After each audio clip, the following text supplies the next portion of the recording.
Hola, esta segunda sesión la hemos titulado Un encuentro con los clásicos. En la primera sesión hemos visto qué es la lectura, qué es encontrarse con un gran texto, qué tipo de dinámica nos propone, cómo entrar en ese mundo del texto, pero siempre trayendo nuestro propio mundo, con las dificultades que se puede tener, pero también como rasgos de que hay verdadero aprendizaje y cómo los clásicos se convierten como en grandes conversadores, ¿no?, para toda la vida. Y ahora querría hacer una breve selección de textos clásicos que brindo pues, a la lectura de quienes estéis viendo este vídeo, que creo que es una buena colección de propuestas para la lectura. Además son propuestas que pueden llevar a otras propuestas, porque son autores pues, de gran calidad que también han escrito habitualmente otras obras, y puede ser pues, un modo de entrar también por caminos ya más personales donde uno pues, va haciendo su propia selección. Y en esta lista, por decirlo así, quiero empezar con los griegos. Va a ser una lista también planteada cronológicamente. Del mundo griego, yo he seleccionado dos tragedias. Y la primera es Antígona, de Sófocles, una tragedia muy conocida. Y como voy a hacer con el resto de las obras que voy a recomendar, voy a hacer una pequeña invitación, sin contar el final, ¿no?, de la obra, pero de algún modo que sirva como una incitación a la lectura. Las tragedias, en general, nos muestran a personas que quieren hacer las cosas bien, pero que les salen bastante mal, podríamos decirlo de este modo. Pero también genera una serie de preguntas muy interesantes. Y quizá la primera sería, ¿pero mal? ¿En qué sentido? ¿Desde qué punto de vista les sale mal? Porque lo que para algunas personas eso puede ser un fracaso, para otras puede ser un triunfo. Y en esta tragedia de Sófocles asistimos al conflicto que tiene el personaje principal, Antígona, frente a la autoridad de la ciudad, que impone una ley que Antígona piensa que es injusta. Y ahí tenemos la confrontación entre una serie de leyes que tienen que ver con la tradición de una familia, que tienen además que ver con unas leyes no escritas de los dioses, que en concreto dicen que los muertos pertenecen a los dioses, por lo tanto hay que entregarlos, y esto en el mundo griego supone simplemente enterrar al muerto, y así que llegue a los dioses. Todo esto está en conflicto con una ley del Estado que dice que a este muerto en concreto no hay que enterrarlo porque fue un enemigo de la ciudad, intentó invadirla, por lo tanto debe quedar fuera de las murallas y debe quedar insepulto. Y en cambio, Antígona ve que tiene una fidelidad, una lealtad con esa primera serie de normas que tienen que ver con la familia, que tienen que ver con la tradición, que tienen que ver con los dioses, ¿no? Y esto le va a acarrear unos problemas y va a hacer que distintos personajes en la tragedia tengan que tomar partido con respecto a ese conflicto, porque a todos les va a atañer. Es una obra que verdaderamente hace pensar y que me parece que conecta muy bien también con nuestro momento actual, donde muchas personas también encuentran ese conflicto, esa confrontación entre dos series de normas que pueden ser incompatibles, pero donde finalmente hay que tomar decisiones. La segunda tragedia se llama Medea. Está escrita por Eurípides y también plantea unas situaciones que podemos reconocer contemporáneamente. Por simplificar un poco, diríamos que esta tragedia habla del poder y del vértigo de las pasiones.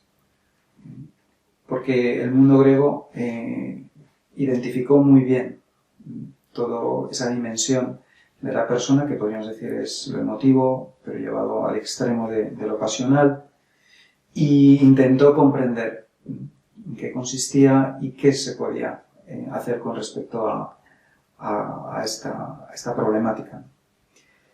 Tenían un concepto que era el concepto de hibris, que podemos traducir como la desmesura, lo que rompe la armonía, lo que rompe el equilibrio, o lo que no deja actuar con prudencia frente a un conflicto cuando haría falta actuar de un modo racional. Y Medea va a hablar de una mujer que es abandonada por su marido, que es humillada por su marido y trama una venganza. Y Eurípides se nos vuelve clásico desde entonces, y estamos hablando de 2500 años, y estamos hablando de una tragedia que es frecuente verla representada cada poco tiempo en los teatros. Nos está hablando es clásico porque nos está hablando de una complejidad pasional, una complejidad de motivos que tienen que ver con la familia, tienen que ver con las relaciones dentro de la ciudad, tienen que ver con las pasiones. Y vemos esa tensión en el personaje principal y esa necesidad también de tomar una decisión y a qué le va a llevar. Vistas estas dos tragedias, vemos que el mundo griego, cuando piensa en la tragedia, se centra sobre las desgracias humanas y además elige a personas que en principio, personajes, quieren hacer las cosas bien, quieren actuar correctamente y se encuentran pues el destino, una situación que es como que les cae encima, podríamos decirlo así. El mundo griego, cuando piensa la tragedia, piensa estas situaciones a veces tan extremas, quiere inducir en el espectador dos sentimientos, ¿no? Dos sentimientos que al mismo tiempo actúan como educación sentimental. Y son los sentimientos del miedo o el temor y la compasión. Decía Aristófanes que así como los niños tienen pedagogos, los adultos tienen poetas. Y hay que entender que el mundo griego tenía un gran interés por la formación, por la educación. Era un tema constante que se estaban planteando. Y cuando ellos se creaban, se escribían y se representaban las tragedias, todo el mundo, en la cultura griega, entendía que aquello tenía un valor también formativo, una formación cívica, que es también una formación antropológica.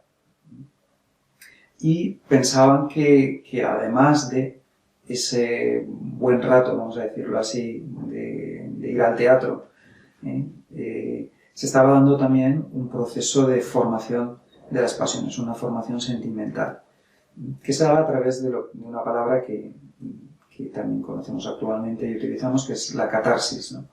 Esa purgación, esa purificación de lo sentimental a través habitualmente de una descarga emocional, que en este caso en el mundo de la tragedia tenía que ver con ese horrorizarse ante una situación dura, que verdaderamente crea horror, produce horror en el espectador, y al mismo tiempo la compasión, porque ellos pensaban, y creo que cualquier persona racional actualmente también lo piensa, que determinadas situaciones duras, difíciles, es bueno que generen en nosotros un sentimiento de horror. Lo monstruoso sería alegrarse, ¿no? O divertirse viendo aquello, y al mismo tiempo parte de esa educación sentimental tiene que ver con reaccionar con compasión frente a quien pues, está teniendo una desgracia. Y en ese sentido, la tragedia era educativa.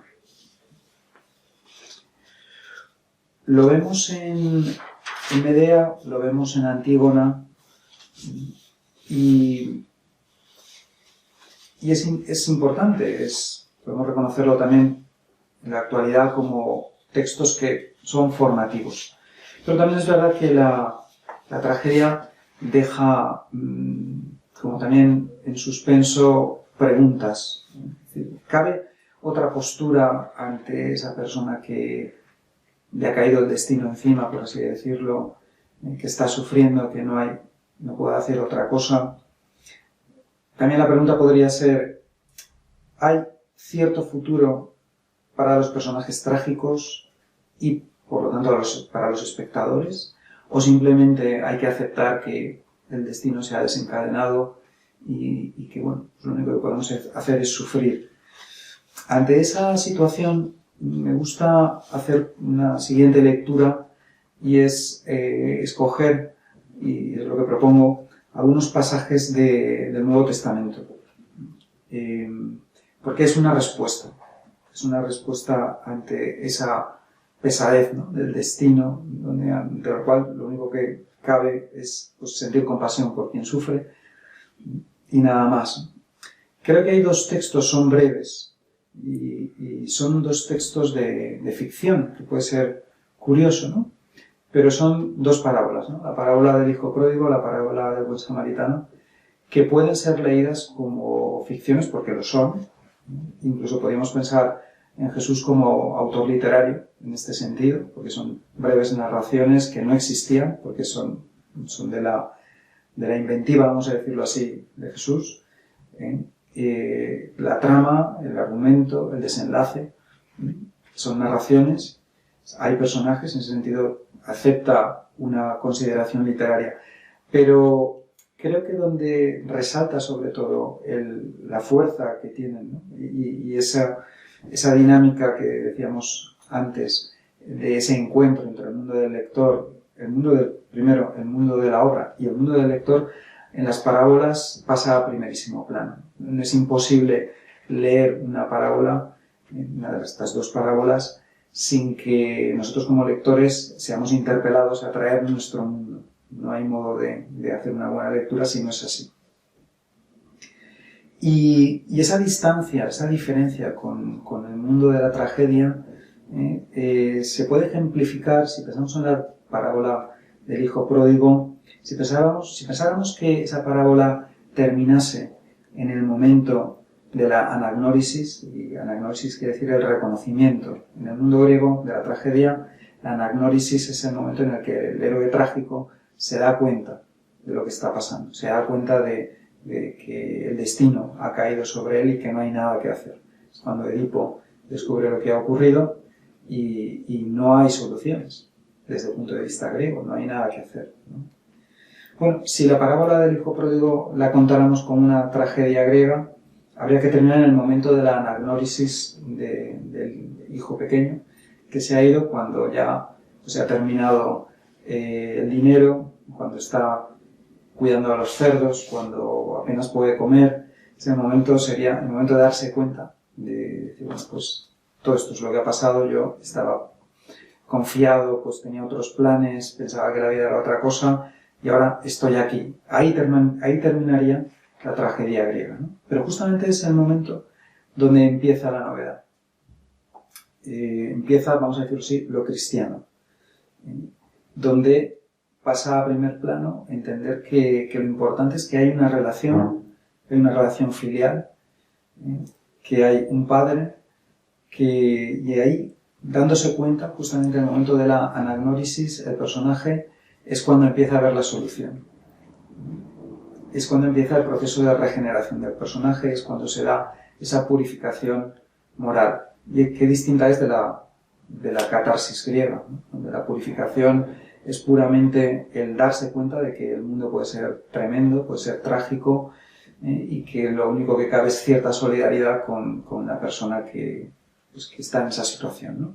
Pero aquí es un punto de partida, ¿no? Se puede revertir esa situación ya en otro contexto, en un contexto trascendente donde hay alguien que es el Padre que sigue abierto, ¿no?, y que puede regenerar a la persona que se pone en camino a partir de esa situación donde parece que todo está perdido.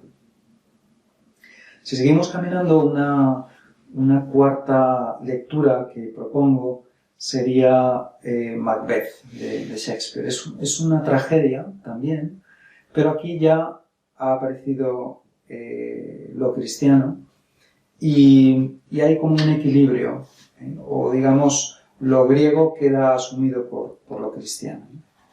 En el mundo griego, al final, cuando incluso el personaje principal había hecho alguna acción que le había, en cierto sentido, acarreado esas consecuencias, siempre cabía la idea de decir, bueno, la pasión fue muy fuerte, esa persona pues no podía haber hecho otra cosa, el destino cae encima, ¿no? La ibris de la pasión sería como la justificación. En cambio, en Shakespeare, por esa base cristiana, lo que pasa a primer plano es la libertad. Y cuando vamos leyendo la tragedia, o mejor, si la vemos representada, la tragedia de Macbeth, vemos que el personaje está actuando libremente. Es verdad que hay unos condicionamientos y está el personaje de Lady Macbeth que le influye poderosamente, ¿no? Pero vemos el curso de una actuación libre hasta el final. Y si en el mundo griego lo que nos puede horrorizar es lo que a alguien le puede ocurrir, en Shakespeare lo que nos llama la atención y nos puede llenar de temor es que es lo que alguien puede llegar a hacer con su libertad. Y en ese sentido también es una educación sentimental, pero sobre todo es una educación moral, porque está apelando a nuestra libertad. Y aquí, de nuevo, tenemos que llegar como lectores con nuestro mundo personal, que va a ser fuertemente interpelado.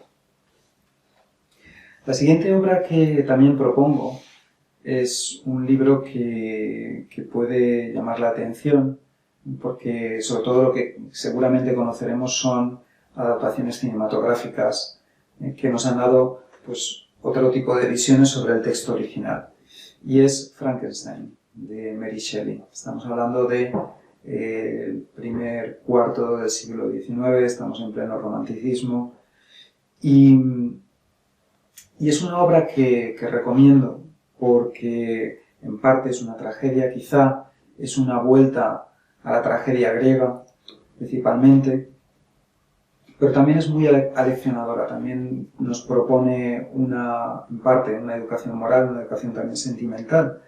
Nos está hablando del genio romántico, de ese superhombre, de esa persona con grandes talentos que aparentemente quiere hacer un gran aporte al género humano, se entiende a sí mismo como un liberador, y en este caso a través de la ciencia. Pero vamos leyendo la obra, que además está escrita con mucho arte literario, y vamos descubriendo que lo que parecía que era una buena intención de servicio a la humanidad, en el fondo era una intención de servicio al poder personal.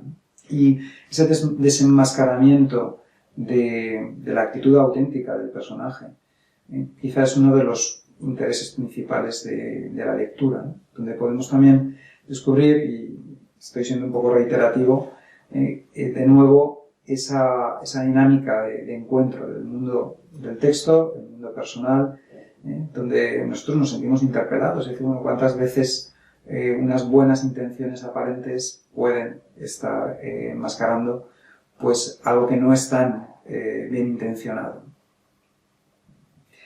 Si seguimos en el siglo XIX, la siguiente obra que plantearía, que propondría, es una novela breve de Iván Turgenev, ruso, que se llama Primer amor. Y es una obra que propongo, creo que tiene distintos atractivos, y uno de ellos es que cuenta de un modo muy vivo pues esa primera experiencia de un primer amor en la adolescencia, donde pues lo pasional pasa a primer plano, donde se hacen grandes descubrimientos sobre la vida, sobre las personas, y además nos muestra un itinerario, el paso del mundo adolescente al mundo adulto, de un modo traumático.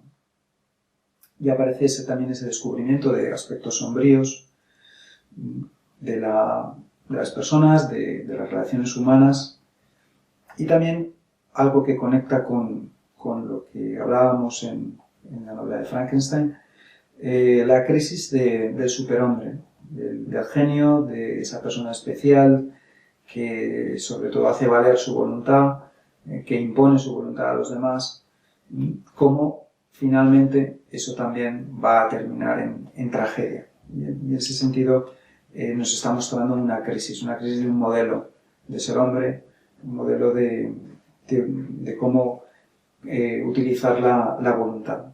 Finalmente, en esa obra también, sin querer adelantar el final, dejándolo abierto, pero también es interesante cómo Turgenev, ante esa situación, que en un sentido trágica, invoca la posibilidad de la piedad. Y es como una respuesta cristiana, ¿no? Pero también contada de un modo muy sutil, en el sentido de muy delicado, ¿no? Para seguir dejando que el lector pueda traer su mundo personal, poder dialogar, ¿no? Poder sopesar estos elementos que está poniendo a su disposición.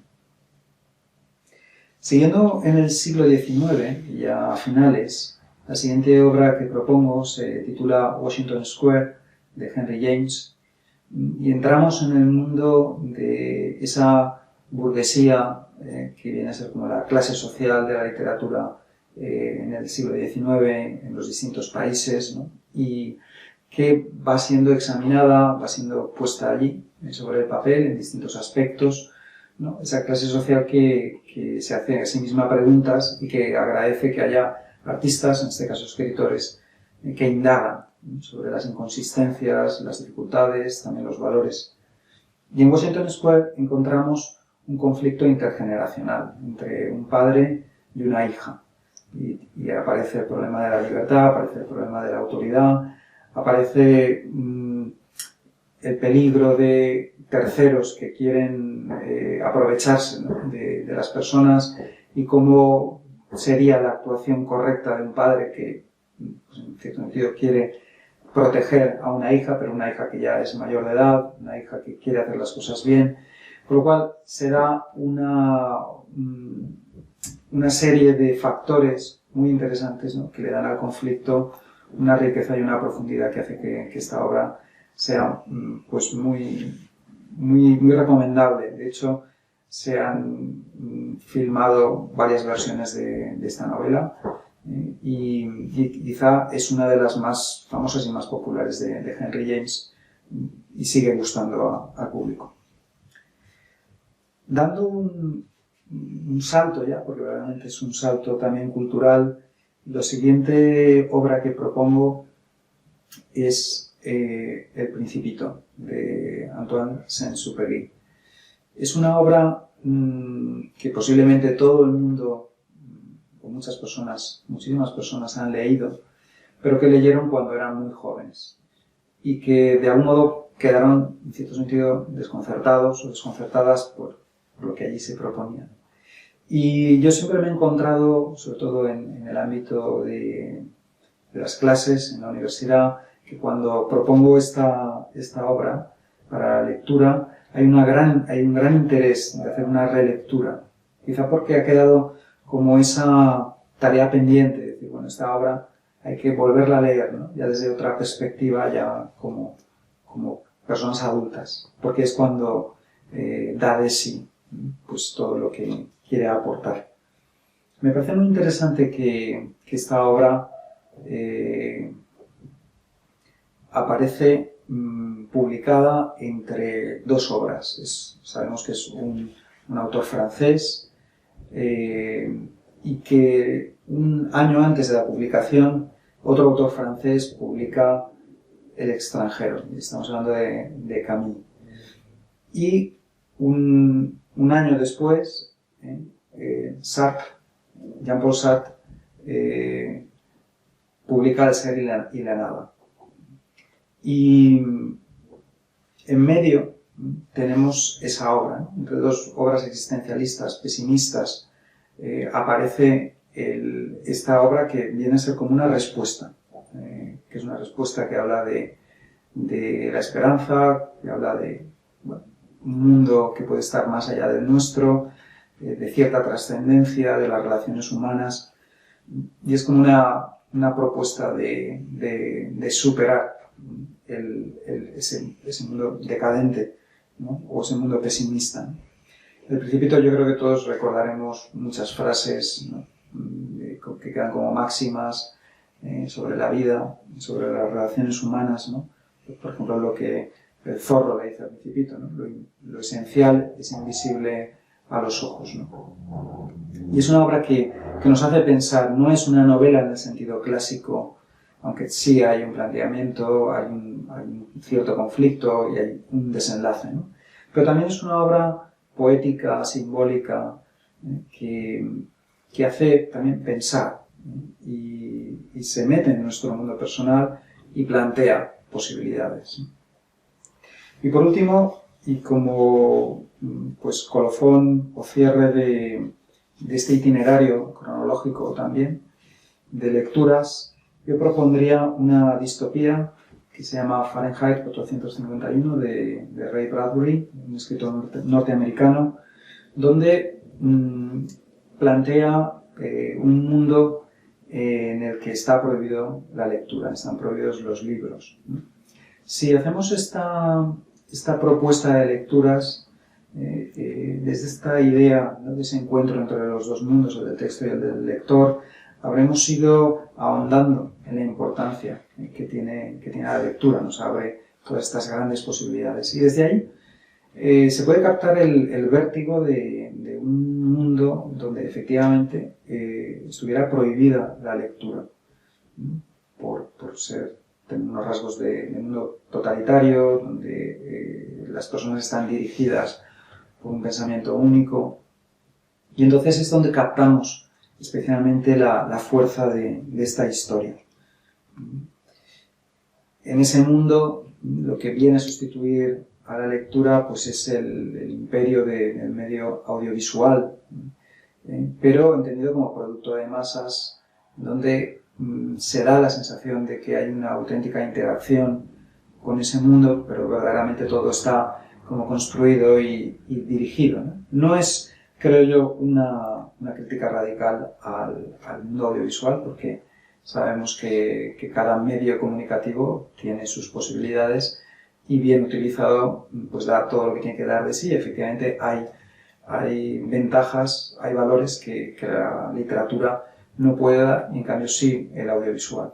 Pero ¿qué pasaría, ¿no? En ese mundo donde, como hemos dicho, se prohíbe la lectura y todas las personas están abocadas a una dinámica de encuentro con lo audiovisual, pero totalmente dirigida, donde no hay tiempo para la reflexión, donde todo se mantiene en un gran nivel de superficialidad y por lo tanto de manipulación?